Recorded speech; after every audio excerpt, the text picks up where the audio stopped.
Good morning, students. We start the new chapter, electrochemistry. Electrochemistry है क्या? Mainly बात electro means electron, chemistry तो आप जानते ही हैं कि केमिस्ट्री मीन्स होता है to study of the properties of the substance. तो कहा जाता है कि इलेक्ट्रोकेमिस्ट्री ब्रांच केमिस्ट्री की वह ब्रांच है जिसके अंतर्गत या जिसमें हम स्टडी करते हैं transfer of the electron to electrical energy to chemical energy and chemical energy to electrical energy, तो उसे हम कहते हैं इलेक्ट्रोकेमिस्ट्री। अब इसमें बात ये आती है, यह एक फिजिकल केमिस्ट्री की ब्रांच है, यानी इसमें इलेक्ट्रॉन का ट्रांसफ़र होता है और after decomposition of the compounds energy form होती है। उस एनर्जी को हम कहते हैं केमिकल एनर्जी। तो केमिकल एनर्जी इलेक्ट्रिकल एनर्जी में और इलेक्ट्रिकल एनर्जी केमिकल एनर्जी में चेंज होती है और उसमें क्या होता है, ट्रांसफ़र ऑफ द इलेक्ट्रॉन्स होते हैं और उस प्रोसेस में ऑक्सीडेशन और रिडक्शन होता है। तो अब यहाँ पे दो चीज़ें हैं। कहते हैं कि इलेक्ट्रोकेमिकल सेल क्या है?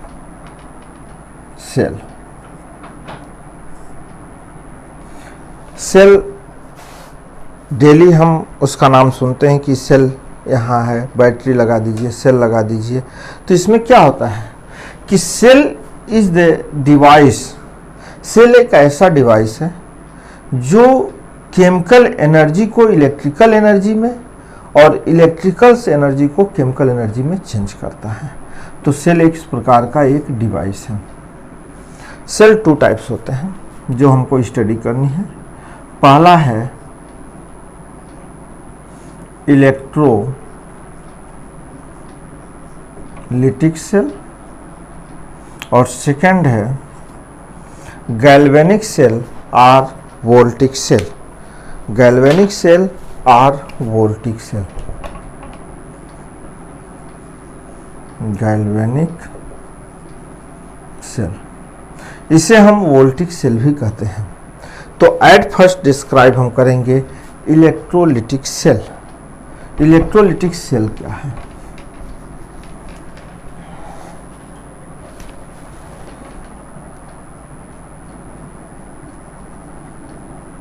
इलेक्ट्रोलिटिक सेल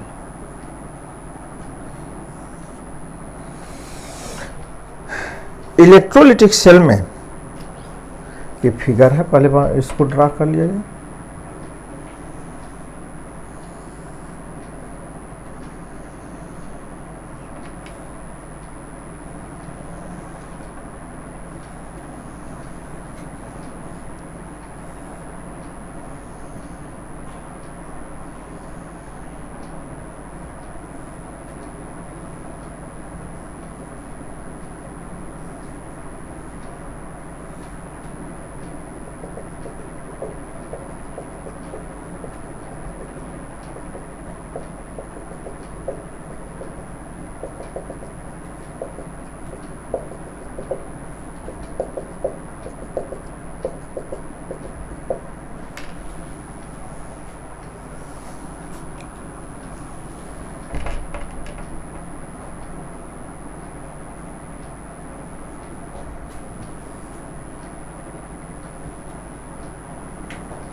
यह हमारा एक इलेक्ट्रोलिटिक सेल है।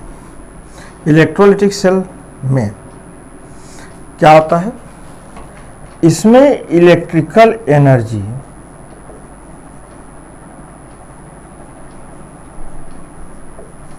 चेंज होती है केमिकल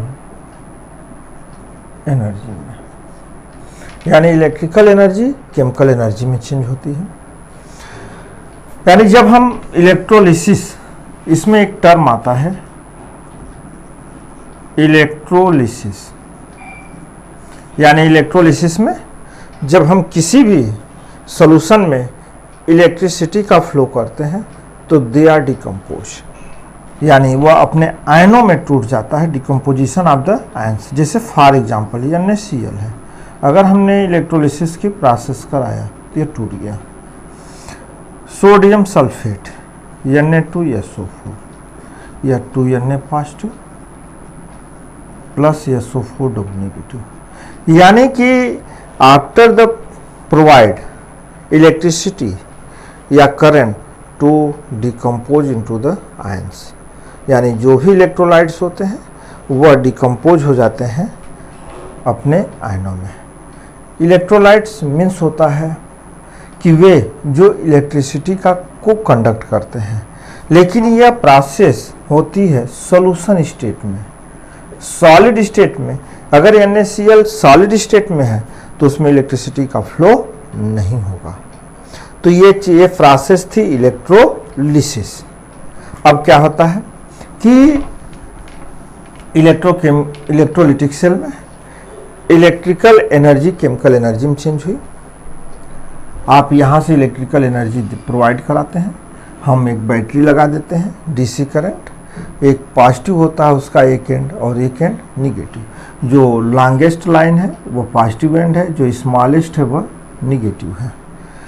अब हम क्या करते हैं कि एक कोई पार्ट्स लिया हमने जिसे हम वोल्टामीटर्स कहते हैं, या इसमें जो है 2 इलेक्ट्रोड्स हमने लगा दिया, एक एनोड होगा और एक कैथोड होगा। एनोड कौन होगा और यह कैथोड कौन होगा यह हम अभी आपको बता देते हैं। इसमें क्या करते हैं कि एक हम इलेक्ट्रोलिटिक सोल्यूशन, कोई इलेक्ट्रोलाइट का सोल्यूशन ले लेते हैं, क्योंकि सोल्यूशन स्टेट में ही वो इलेक्ट्रिसिटी का कंडक्ट करेगा। जैसे फॉर एग्जांपल हमने ले लिया NaCl, copper chloride, sodium chloride, sodium sulphate, calcium sulphate, इस तरह से कोई भी इलेक्ट्रोलाइट्स हम यहाँ पे ले सकते हैं। अब हम जब एक कोई सोल्यूशन ले लिया और उसमें हमने क्या किया, इन दोनों इलेक्ट्रोड्स को डिप कर दिया। After dip the solution they are connect with the cell, और उसी को हमने किसी सेल से कनेक्ट कर दिया। अब होता क्या है, अगर सेल के पॉजिटिव एंड से जिस इलेक्ट्रोड को हम कनेक्ट करते हैं दिस इज कॉल्ड एनोड, उसे हम एनोड कहते हैं, और सेल के निगेटिव एंड से जिस एनोड को कनेक्ट करते हैं उसे हम कैथोड कहते हैं। इलेक्ट्रोलिटिक सेल में सेल का जो एनोड होता है वह उसका पॉजिटिव पोल्स कहलाता है, और जो कैथोड होता है वह उसका निगेटिव पोल्स कहलाता है। तो यह हो गया आपका इलेक्ट्रोलिटिक सेल, यानी सेल से कनेक्ट है एनोड, एनोड इसका पॉजिटिव एंड होगा, कैथोड इसका क्या होगा, निगेटिव एंड होगा।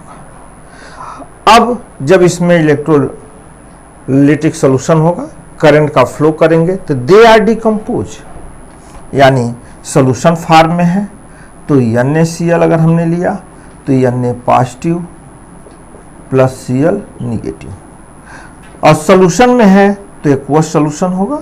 सॉल्यूशन अगर एक्वस है तो वाटर भी होगा, वाटर भी आयनाइज होगा। अब बात ये आती है कि यहाँ 2 आयंस मिल गए, एक पॉजिटिव 2 मिल गए 2 आयंस और निगेटिव 2 आयंस मिल गए। अब बात ये आती है कि कौन एनोड पे जाएगा, पहले ऑक्सीडाइज होगा या कौन पहले रिड्यूस होगा। तो सबसे पहले हम ये बातें करते हैं कि अगर किसी भी इलेक्ट्रोड्स पर more than 1 ions are present, अगर एक से अधिक आयन प्रेजेंट होते हैं तो इलेक्ट्रोकेमिकल सीरीज के अनुसार या फिर इलेक्ट्रोड पोटेंशियल के अकॉर्डिंग हम इनको मेजर करते हैं। जैसे एनोड पे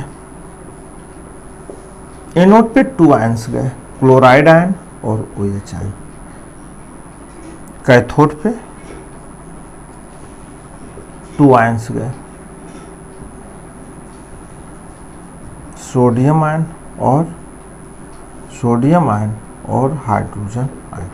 अब बात ये आती है कि कौन, जैसे एनोड पर ऑक्सीडेशन पहले किसका होगा, तो एनोड पर ऑक्सीडेशन और कैथोड पे रिडक्शन। तो कहते हैं कैथोड पे रिडक्शन पहले उसका होगा जिसके इलेक्ट्रोड पोटेंशियल की वैल्यू ज़्यादा होगी, यानी कि वह पहले डिस्चार्ज होगा। एनोड पर ऑक्सीडेशन पहले उसका होगा जिसके इलेक्ट्रोड पोटेंशियल की वैल्यू कम होगी, यानी एनोड पर क्लोराइड आयन अपने इलेक्ट्रॉन का लॉस करके क्लोरीन बना लेगा, और कैथोड पे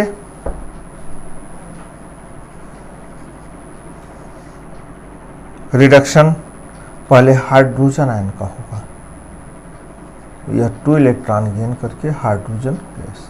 तो यह प्रोसेस हो गई इलेक्ट्रोलिटिक सेल की, तो यह कंप्लीट है।